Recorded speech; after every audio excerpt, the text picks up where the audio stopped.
you plan and carry out a funeral yourself? In a nutshell, yes. However, it really depends on how you define funeral, the laws and regulations in your state and region, and just how prepared you are to commit to doing it. A DIY funeral is not a spare-of-the-moment kind of deal. It requires a lot of information and a lot of planning, but it can be done. Before we get started, we post death education and related videos every Friday. So if that's your kind of thing, consider subscribing to the channel. Now let's talk DIY funerals.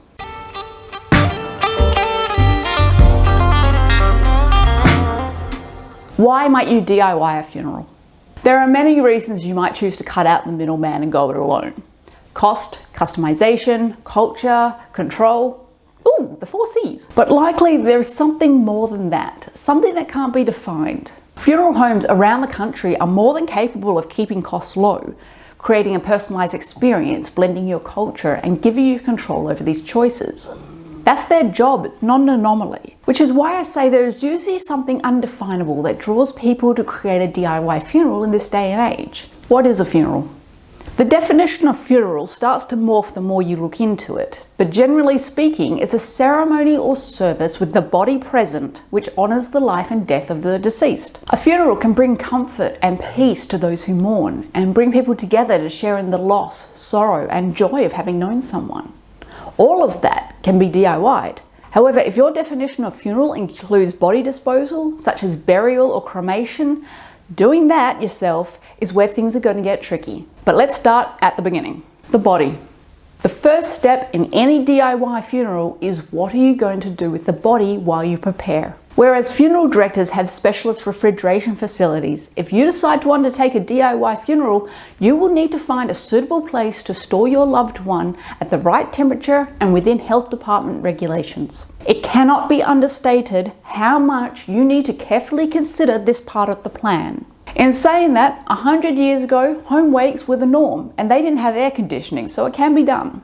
Before we go on, it should be mentioned here that most people die in a hospital, which means in order to take your loved one home, you will need to work around their regulations, which is why it is good to know these in advance. If it is legally necessary, an autopsy may also need to be performed. But if your loved one dies at home, it's not so much of an issue. However, a doctor will need to be notified in order to sign the death certificate. And this is something you will need to produce many times over the next few steps.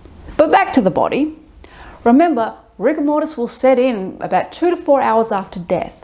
And while that is temporary and it will go away within 24 to 48 hours, there is some things that would be best to do beforehand, particularly closing the eyes and wrapping a scarf around the deceased's head to close the jaw.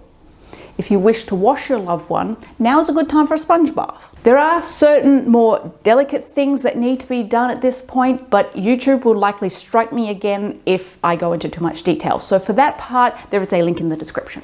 Now, as for keeping the body refrigerated, we can't very well store them in your fridge or freezer, even if you have a big one.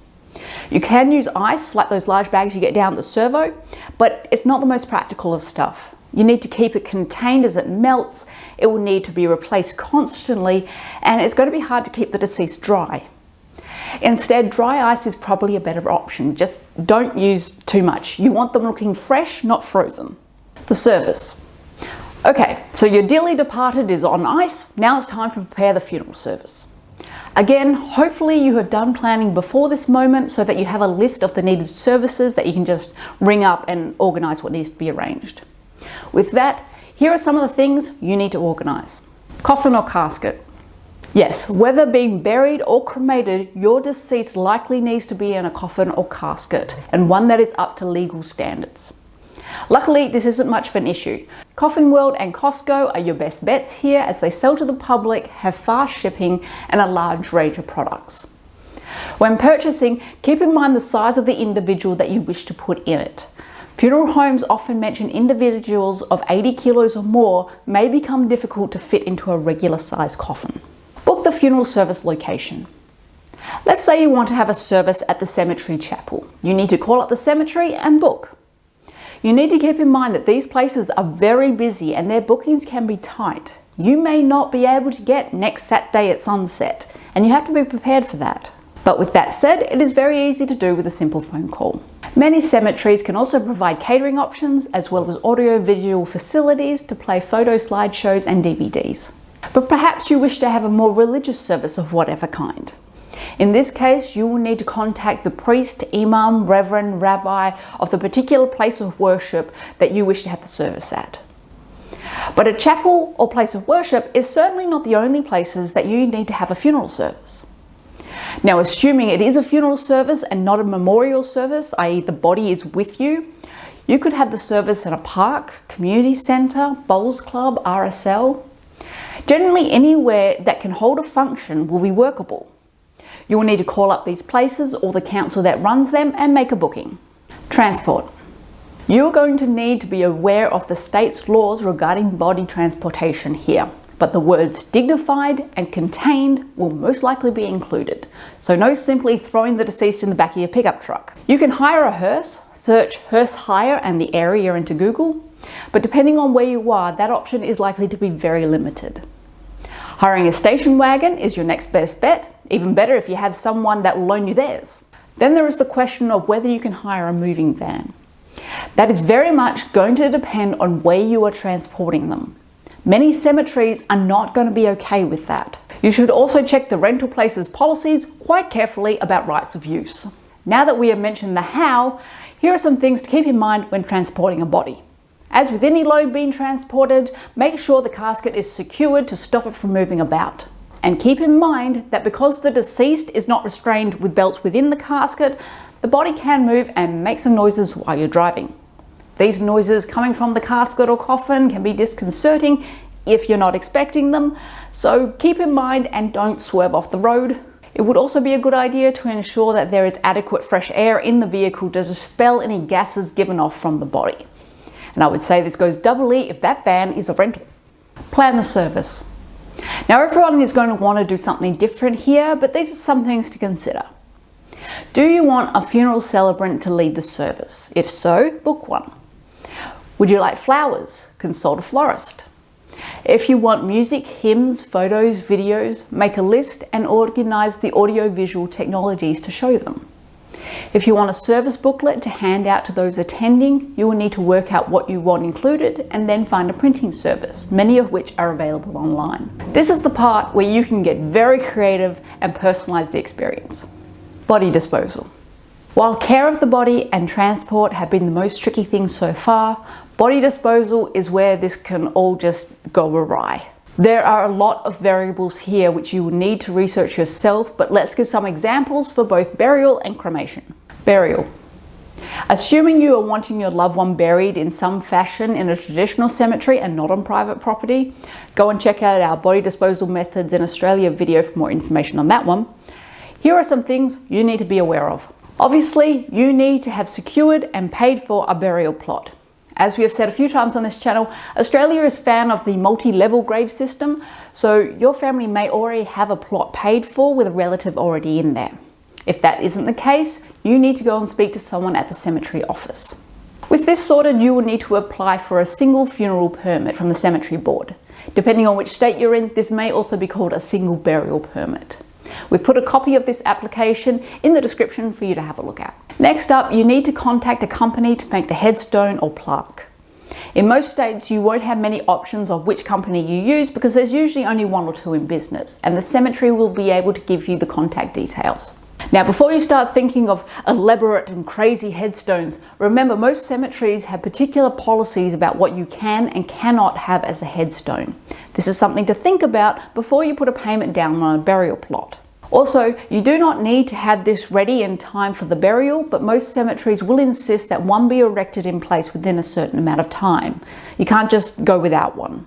But back to the actual task of getting your loved one in the ground, you will need to hire a grave digger, usually from the cemetery. You cannot do it yourself. There is a lot of scaffolding involved. It is a health and safety nightmare, and special equipment often needs to be used in small spaces to avoid the other graves around it being disturbed. And this leaves us to the question of how you get the casket in the ground.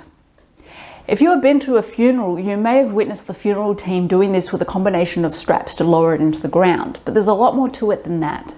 Whether you are allowed to do this part yourself depends on two factors. which cemetery you are in, and which part of the cemetery the burial is in. Each have different policies on the matter. If it is a private cemetery, it is highly unlikely they will let you do it yourself. A public cemetery may be more open to it. And yes, there are private and public cemeteries available to the public. Go check out our How Australian Cemeteries Work for more information on that. Now on to cremation. Cremation. There is no Australian law that states that the public cannot directly deal with a crematorium operator.